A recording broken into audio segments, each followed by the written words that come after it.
Welcome to the Shreveport Connection with Tommy. This video is going to be about WWE Raw and Superstars this week. But first, as normal, I give you some WWE news from former stars and current stars. Well, Chris Jericho took to Twitter after the Brock Lesnar fight over the weekend, announced about what Brock Lesnar had said, announced his retirement at UFC 141. Lesnar just took a dive, Jericho wrote, so obviously the January 2nd, 2012 mystery man is Brock Lesnar. The fight was a joke. Follow him at twitter.com/IamJericho. Funny stuff from Jericho there, who also included the hashtag, quote, UFC is fixed. After his comments, thanks to all the readers who passed that little news along. And there was a photo making the online rounds that showed Chris Jericho standing in an airport. The story is that the photo of Jericho was taken this morning at the airport in Memphis, Tennessee, the host city for tonight's WWE Raw television show, which was a waste of time of 15 minutes. They could have had Brodus Clay make his re-debut again, but they didn't even have him do a show or not even mention his name this week. Other versions of the story have the photo being taken in Nashville, Tennessee. Could this photo be legit? Sure. Could it be one of a million photos of Jericho walking through random airports? Definitely. The thing that makes the photo truly special is the shot of the photographer's finger. I'll bet it belongs to the little girl in the mystery video. Okay, not really. But then too, there was some other photos surfing the web. That was with Michelle McCool and Undertaker in the area. Of course, that was you could tell that was another dated post. Anyways, a while back, sources were saying that the mystery person is Jericho. If you want to believe the hype, this photo is further proof and more power to you. But I'll remain skeptical until the great finger photographer of 2012 is identified and can provide proof of his or her claim. Wait, that's not a finger. Damn it. It's Favre. Did I run this photo just to make a dated Brett Favre joke? Oh, you're damn right I did. Chris Jericho is having some fun responding to the photograph that was supposedly taken of him at a Tennessee airport this morning. Apparently, I have been cloned, or somebody has started a great rumor. Jericho wrote on Twitter. He also labeled the photo as total fake. Follow him again at twitter.com/IamJericho. Jericho is also posting some hilarious shots of himself in Paris and Gettysburg, and I can only hope there's more to follow. Even if it was a real photo, there's no way Jericho would spoil the surprise at this late in the game. Keep in mind that he's tried to shoot down the rumors of his WWE return by saying that he's recording an album, working on a Hollywood project, and hanging out with his buddy Wee. Remember him from WCW? Well, he's reportedly hanging with him this month. The writer of the Benoit family tragedy film called Crossface told the worst previews website that there will be WWE wrestlers portrayed, such as Eddie Guerrero, is obviously important to the story, said Sarah Coulter. Triple H, Kurt Angle, they're also all there. But it's early and things can still change. Coulter also stated she plans to explore some of the conspiracy theories regarding the Benoit tragedy. Like I have been saying all along, I don't think Benoit did it. With all the evidence proving that he couldn't have done it, because how can you hang yourself on a weight machine when the chair that he was standing on was clearly on the other side of the weight machine? Okay, there are a lot of unknowns about the weekend. when the murder-suicide took place, which probably why so many people have tried to fill in the blanks with conspiracy theories. She said Chris Benoit was behind the murders, but we still wanted to touch on several of those theories. You can read more at theworstpreviews.com/headlines, PHP. I'll just go to that because it's a long wrote out number. I should have wrote it down earlier like I did Kharma's video that I will post in just a few seconds. Coulter also stated that several actors are in talks of the Chris Benoit role, and an official casting announcement will be made soon. The movie is based on the book Ring of Hell, the story of Chris Benoit and the fall of the pro wrestling industry. Breaking news, Michael McGillicuddy won the 2011 WWE Magazine Fantasy Football League. There was some kind of problem going on with Melina's official eBay page. Several fans are saying that they haven't received the items they purchased from her. The page currently says that she's no longer a registered user and features lots of negative feedback. Christian is now being advertised for WWE's post-WrestleMania tour of the UK in April. Christian is scheduled to make his return no later than February. Shawn Michaels announced today that he will be doing the WrestleMania raffle again this year for WrestleMania 28. Shawn will release details soon on how the fans can enter to win and meet and greet with him, plus a trip to WrestleMania. John Cena appeared in 11 out of 13 WWE pay-per-view main events in 2011. CM Punk had the second most pay-per-view main event matches in 2011 with 7. The Miz and Alberto Del Rio followed with 5, while R-Truth had 4. Randy Orton appeared on 35 main events on WWE TV throughout 2011, beating John Cena, who had 27 TV main events. Christian came in third with 22 TV main events. Alberto Del Rio and R-Truth tied with 19. CM Punk and Sheamus had 18.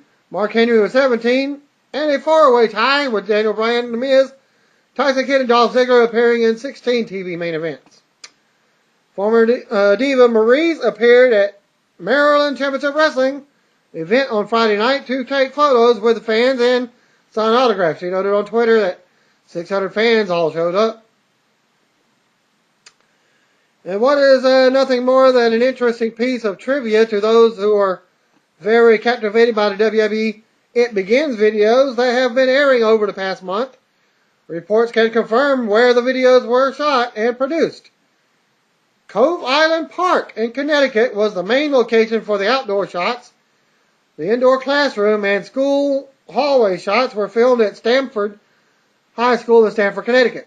A fan asked Randy Orton today on Twitter how he was doing and how his back was feeling. Orton replied, "Pain-free at the moment. I do some kind of therapy rehab every morning and at night. Funny to sit back and watch the rumors." Another fan asked Orton what his mindset is, and now he's dealing with injury. Orton said he's enjoying time with his wife and daughter.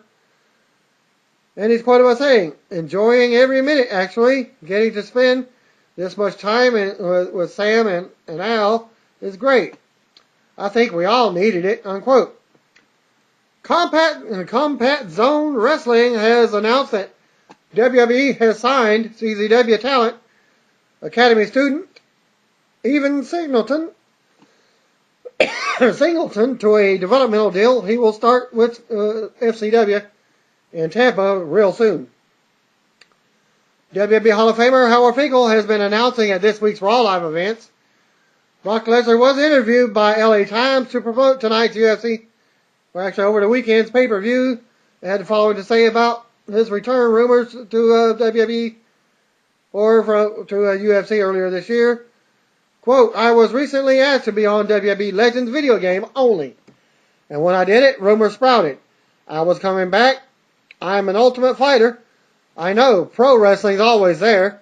If the organization sees business to be made off me, I don't think anyone in their right mind would turn down money, do you?" Well, there's an insurance company that does it. That's advertising, turning down money. Former WWE Tough Enough competitor Matt Cross turned 31 today. And also former Diva Jamie Keith turned 27. Drew McIntyre is now a member of the SmackDown roster after returning on Friday night's SmackDown show. Teddy Long welcomed Drew back to Friday and told him if he couldn't win, he would have to think about letting Drew go. McIntyre ended up losing to Ezekiel Jackson, for take it as it may. Since being drafted to Raw in 2011 supplemental draft, McIntyre lost his debut match to Kofi Kingston and has mostly competed on Superstar since. At this weekend's SmackDown Live events, McIntyre interrupted street fights between Wade Barrett and Sheamus, joining Barrett for the double teams. It was reported Sunday that Randy Orton, who was out of action for suffering a herniated disc on the L4 and L5 level on the left side, will be returning on January 16th Raw Super Show in Anaheim, California.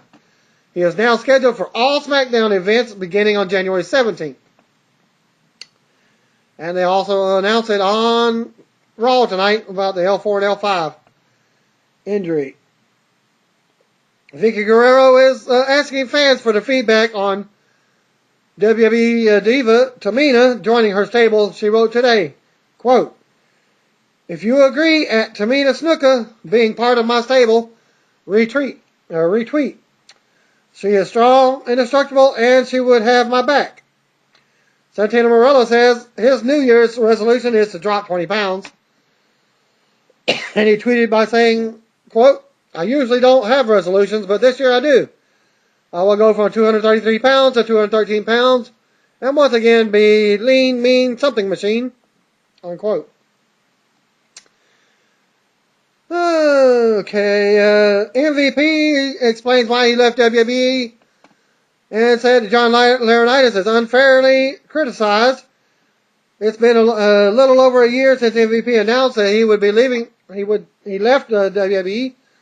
A good amount of soul searching and discontent with the position in the organization led to his final decision. Quote, I guess more than anything it was to my contract was coming to a close, he tells the Miami Herald. Quote, I had a year left of my contract. John Laurinaitis was coming to me to resign like he had a number of times. I had actually been avoiding him because I hadn't made my decision yet. I was still trying to figure out what I wanted to do. I hadn't come to terms with my decision yet, unquote. And on a professional level, again, it was a culmination of a lot of things. I just wasn't happy anymore and felt I wasn't being given the opportunities that I had been given previously. It was time for me to make my decision, and I didn't want to resign. I asked if it could be out of that final year so I could go and pursue my original dream of wrestling in Japan. And that's where he's wrestling now, unquote.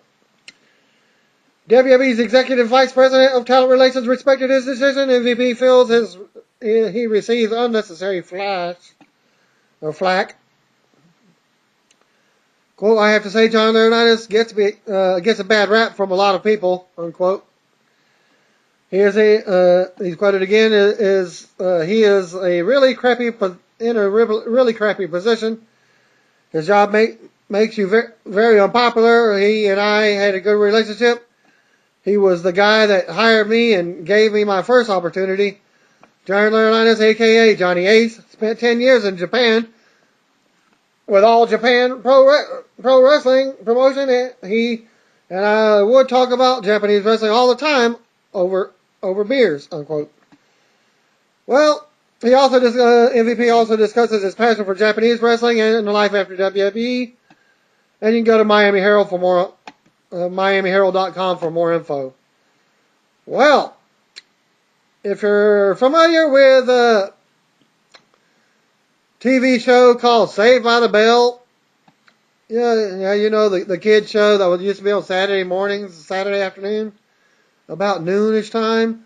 Well, remember the principal, Dennis, his actor name, Dennis Haskins? Well, that's formerly known as more popular Mr. Belding.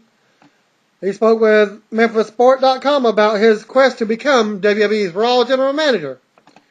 And he's got a petition going around on Twitter to get Haskins hired by WWE as the Raw GM.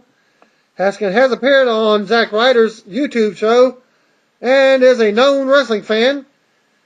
There was talks months back of Haskins hosting Raw, but it never happened. Well, the petition only has like less than 400 signatures. Haskins is asking for fans to bring building for GM signs to Raw for Monday Night Raw's Tonight Show, and I've never seen any of them in Memphis. He has received support from some guys like Ryder, The Miz, CM Punk, Diamond Dallas Page, and others. Well, and that's all the news for that. And now for your superstars. Thanks to William Haynes, Jay Harper, Will Rogers, and Chris Owens. They were at the Raw show from Memphis tonight and sending in the dark match results. Skip Sheffield defeated Michael McGillicuddy. McGillicuddy got in a couple of offensive moves at first, but Sheffield took over with a few high-powered moves. He hit a big spear then to finish McGillicuddy off with a running clothesline after slapping his head a few times, like Curly from the Three Stooges. Sheffield posed on the corners to get the crowd into it. Pretty quiet crowd for most of the match. Obviously, it began in 2012 is at Sheffield, and it wasn't. Like I said, it was a disappointing Raw to me from the get-go. Well, Superstars starts off with Evan Bourne with Kofi, beat Epico with Primo. Bourne started destroying Epico, but Epico fought back and gained upper hand. Well, when Evan tried to airborne, Primo interfered and then got Kofi involved. Evan attempted airborne again and succeeded and scored the victory. Mason Ryan defeated JTG. Ryan won pretty easy. Must have been a squash match. Well, they advertised 2 dark matches, unknown who was it during the main event dark matches, because what happened at the end of the show, they may have had to redo the apron for them to continue. Well, not the apron itself, but the canvas itself, because in the main event of Raw, I'll let you wait for it. Okay, well, Raw starts off. They cut in actually a turn at the top of the hour. Michael Cole hyped the WWE Championship match. A video recap Kane and John Cena segment from last week. Production seemed to amp the boos for the replays of Cena's entrance and focus on anti-Cena fans with the camera shots. And again, this was a quiet crowd, so again, I call it pipe noise for those that don't know. That's when they just put in sound effects to make up the difference with the fans are just not into the events. Well, opening video aired, a new year, and they still playing a dated theme song by a band that is as polarizing as John Cena. Oh, and they definitely played up the Cena sucks and let's go Cena chants at the end of the Kane video. Again, piped with a few fans getting TV time for the chants. John Cena's music played. He walked on the stage and said that they were in Jerry Lawler country. Cole and Lawler introduced the show from ringside. Once in the ring, Cena smiled and while talking to a mixture of the boos and cheers, it wasn't intense as usual. Cena said last year may not have ended the way he wanted, but it's a new day and a new year. Cena wished the fans a happy new year. Crowd fired back with "You suck" chant. Cena said not much has changed. He said the new year is time for celebration and resolution. John Cena is going to make some changes to himself in 2012. Cena said, just when it started getting interesting, he said he's only going to wear less underwear and said he banned his father from television. The third big change will come at WrestleMania 28 when he slaps The Rock's head off his neck. He said he remained who he is and that his conviction will remain true. Words like hustle, loyalty, and respect do not fall to pieces because someone throws fire in your face, Cena said. Then Cena admitted that he got emotional last week. He said the fans have paid their hard-earned money to be at the show, and they have earned the right to do whatever they want to him. Most of the crowd booed. Cena said his disappointment was with Kane rather than the fans. He said Kane criticized the way he does things and didn't settle business like he should. Cena said he's going to enjoy whatever reaction he gets. Kane's music played and he laughed over the house mic. And nobody even seen Kane's appearance at that point. Kane said Cena can hold off the inevitable as long as he wants, but he will eventually embrace the hate. He said Cena will see the true power of Kane tonight. Kane's ring post goes off, scares the crap out of Cena as he ducked and flashed a look of surprise. Well, a graphic touted the WWE Championship. Static filled the screen, and you get clips from the January 2nd videos were shown. The end begins tonight, and that's all you've seen to read graphic. Okay, by the way, Kharma's video is at this particular site. It's on YouTube, as you can see. And other news, the Sheamus will be in Shreveport January 13th, 2012 at World of Wheels at the Shreveport Convention Center. I think it's going to be from 5 to 7, but go to the worldofwheels.com for more info. Okay, back to the Raw. Okay. Cena's promo was pretty much what you'd expect him to say. I don't read anything into what he's saying right now because it's not like his character would acknowledge that. He's going to turn heel, nevertheless. Hearing him repeat the same old lines like he was when they done the NXT thing. I mean the Nexus thing. Wasn't the most exciting way to kick off the new year overall. So disappointing. Being that said, the Kane tease for later was nice. And they were doing a good job of plugging the WWE Championship match. Then another January 2nd video was wisely placed early in the show. First matchup was Daniel Bryan defeating Cody Rhodes in a non-title match in 3 minutes 20 seconds.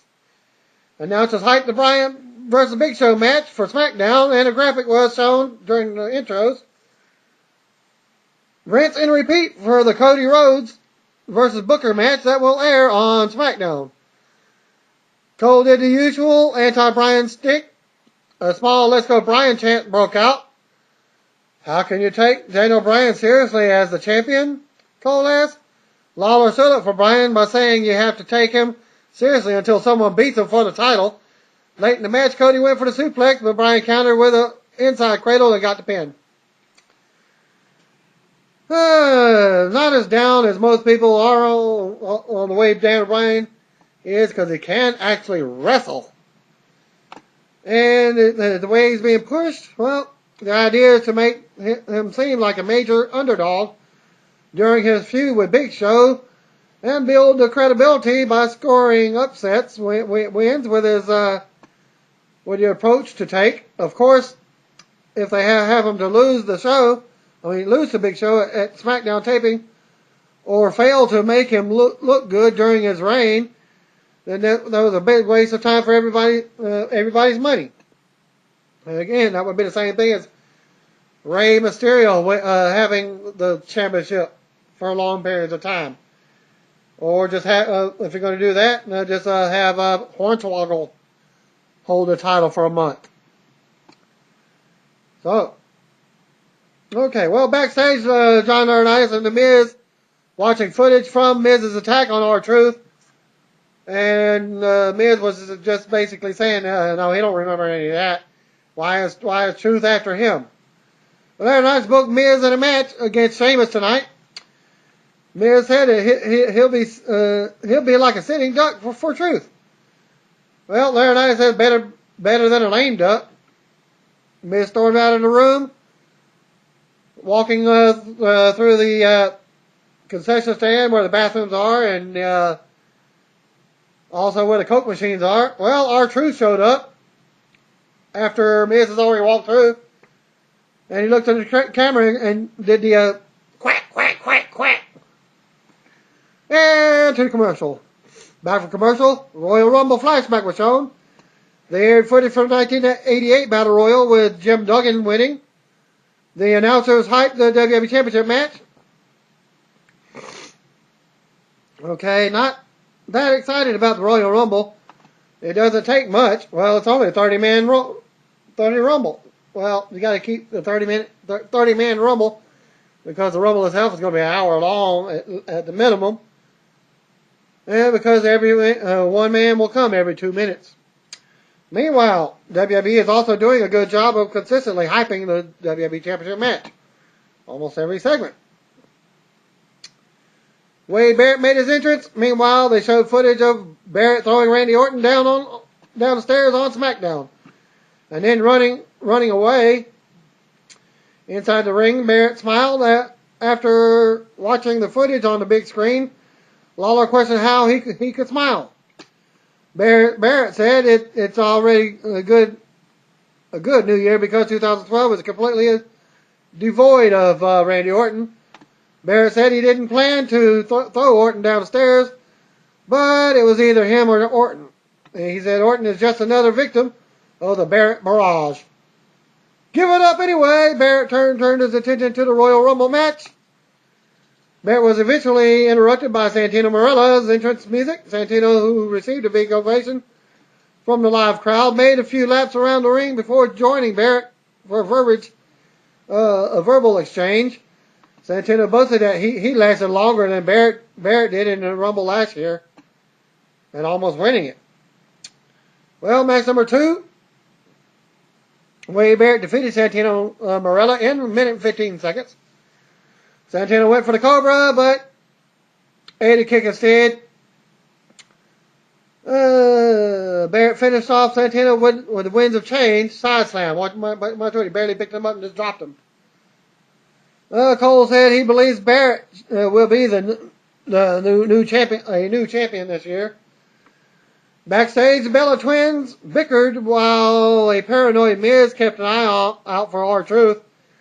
Miz asked if they had seen Truth. They said they seen someone, but it was little Jimmy. And then they had a little circle. Miz started walking around the backstage area again. Truth emerged after Miz walked away. He looked into the camera and, quiet please, commercial break. And like I said, it was disappointed to see WWE follow up with Wade Barrett's barrage big injury angle with Randy Orton with a squash win over a comedy wrestler. It's even more important that they're still having him talk about the Barrett barrage. Well, match number 3, Sheamus fought The Miz to an apparent no contest in 45 seconds. Miz was paranoid while making his entrance, but he went after Sheamus to start the match off and hit an early DDT. Sheamus came back and threw repeated punches at the Miz's chest. Well, I counted 18 times he hit him. Miz fell off the ring apron and onto the floor. Miz got to his feet, ran away when Sheamus came running after him. Well, he went through the crowd. And then you get a, yo, Miz! R-Truth said over the mic, surprise, surprise, surprise! Truth said he was watching Miz's match from the crowd, and he ran into little Jimmy. Yeah, you know little Jimmy? Yeah. What'd you say, Jimmy? Yeah, you know that little storyline stuff. Well, he actually talked to a kid after he said all that, and the kid actually spoke on the thing. What? He was what have you. I'll get to that after the segment.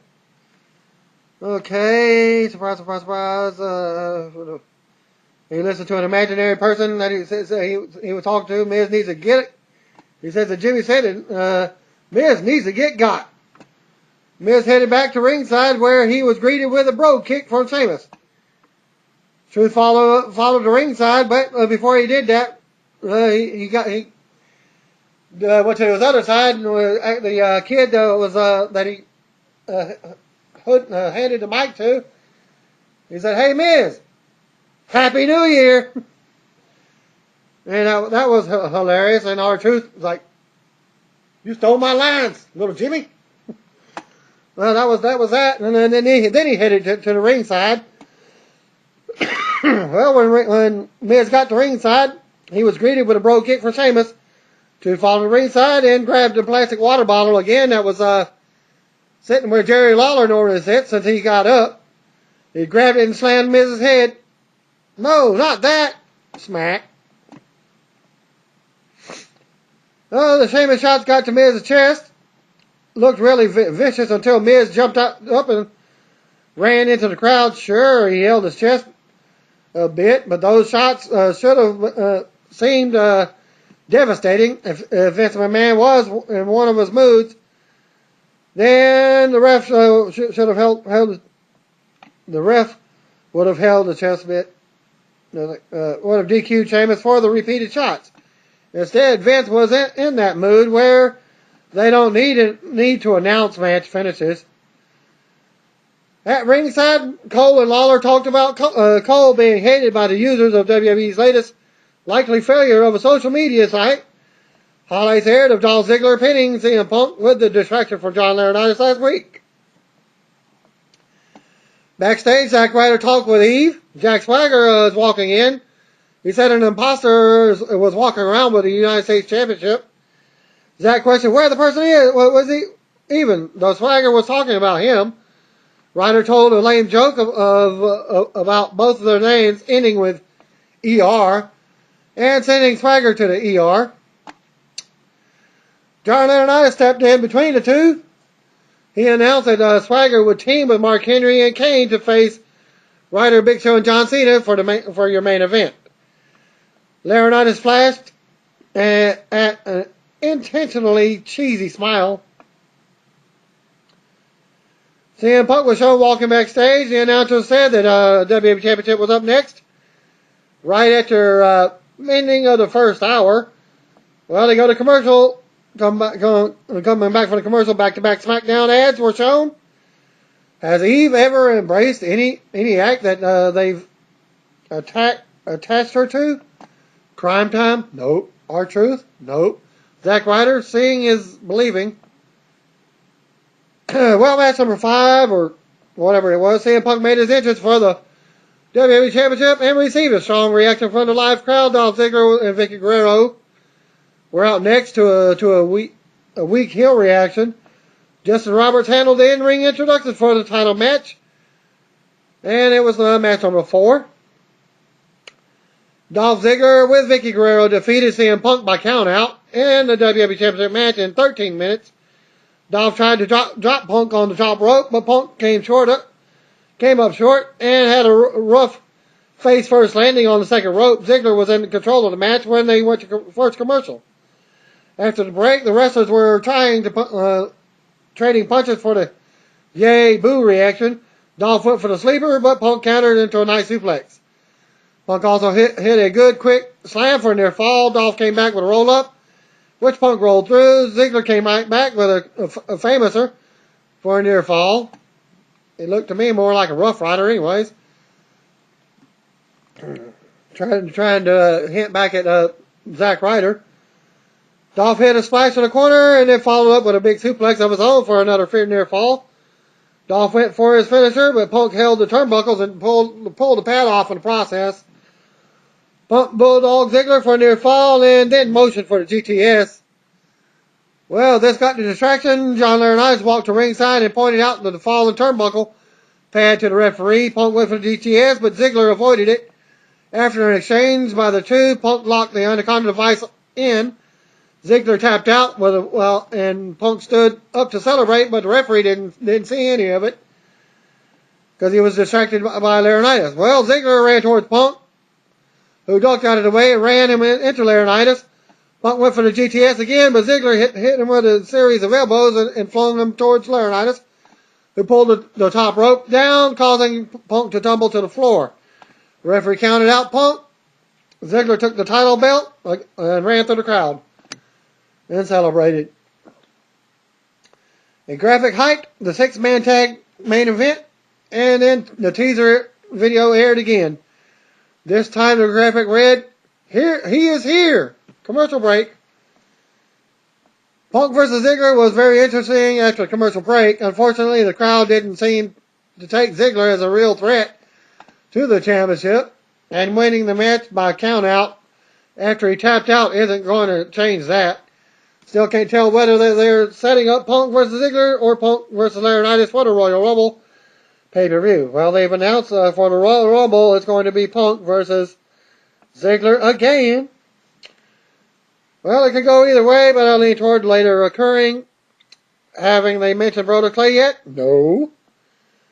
And he was not even on the show again this week.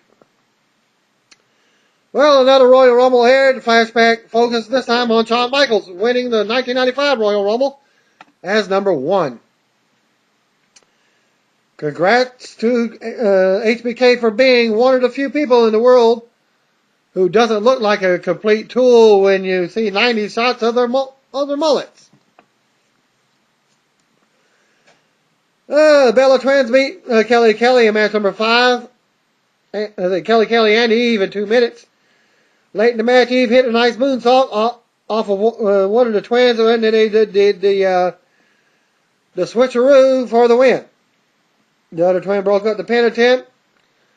They did the switcheroo while the referee wasn't looking to get the other, I think it was one of the girls out of the ring. Eve was pinned following the tired twin magic. Wow, it takes a special talent to mess up a roll-up. I'll be damned if they didn't just pull it off and end the match. Backstage, Punk stormed into Laurinaitis' office, where David Otunga was with the interim Raw GM. Punk said he couldn't almost let last week slide, but now he did it twice. Laurinaitis announced since Dolph beat Punk twice, he is giving him a title match at the Royal Rumble. Laurinaitis started to introduce himself as the special referee. Punk cut him off and said he was going to go to jail for animal cruelty because he is going to beat him like a bitch if he screws him out of the title again. So much for the Punk versus Laurinaitis at the Royal Rumble. Obviously, Punk versus Dolph will be a much better match, and Laurinaitis serving as special referee should help up with the credibility issue that Dolph has with the casual viewers in terms of not coming across like a threat to the title. Well, then you get another January 2nd, 2012 mystery video aired. The girl holds the key and says she has spoken. Said the boy was saying that she has spoken. After the girl whispered into his ear, "It is time. The end of the world as you know it, it is here, now." Well, that whole thing to me was a disappointment because it had nothing, to me it didn't have anything to do with Y2J, so why have Jericho as the mystery person? An earthquake-like sound effect was used, and a shaky camera shots focused all around in a live crowd. The lights in the building went out, and it stayed dark. Well, this was your time for the entrance of Kane running down to get under the ring for your main event. Crowd eventually started chanting Y2J and popped when Chris Jericho was on the stage in a jacket that lit up as he did in his familiar pose with his back facing the crowd. Jericho headed to the ring to his Break the Walls Down theme song and yelled, "Come on, baby!" In fact, he only had two things to say. "Come on, baby." As he made it to ringside, Lawler said the Ayatollah of Rock and Roll was back in WWE. Jericho was smiling babyface mode, and he has played to the fans and slapped hands at ringside. He even did the old back into the crowd pose, like. Well, Jericho climbed into the ring and the music stopped. The fans started chanting Y2J again, and Jericho nodded along with the chants. Come on, baby! And Jericho yelled a couple of more times. Jericho continued to play to the fans while flashing a big grin on the entire time. He went back to ringside and took another celebratory lap around the ring. Back inside the ring again, Jericho pointed to the various pockets of fans. You know, he did the Hogan thing.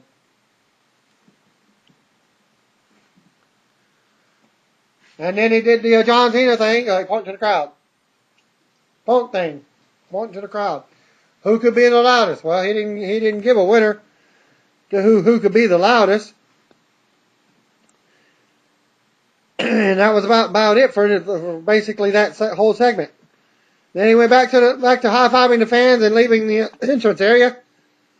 Headed to the top of the stage, where he continued to play it up big for some more cheers. This whole segment lasted about 15 minutes. Well, this could have been your Brodus Clay time. Well, Jericho stood at the top of the stage, smiled, and headed to the back without addressing the fans, which earned him some boos. I'm not sure what we've just seen, Lawler said. I love it. Lawler saying what I was thinking. But obviously anyone who was looking for an instant gratification is going to hate it. Jericho was clearly being over the top with the babyface antics, and one can only assume that it's leading to a big heel swerve. After all, there has to be a reason for that January 2nd video were so dark. Jericho gave the fans a big return and left them wanting, well, anything more.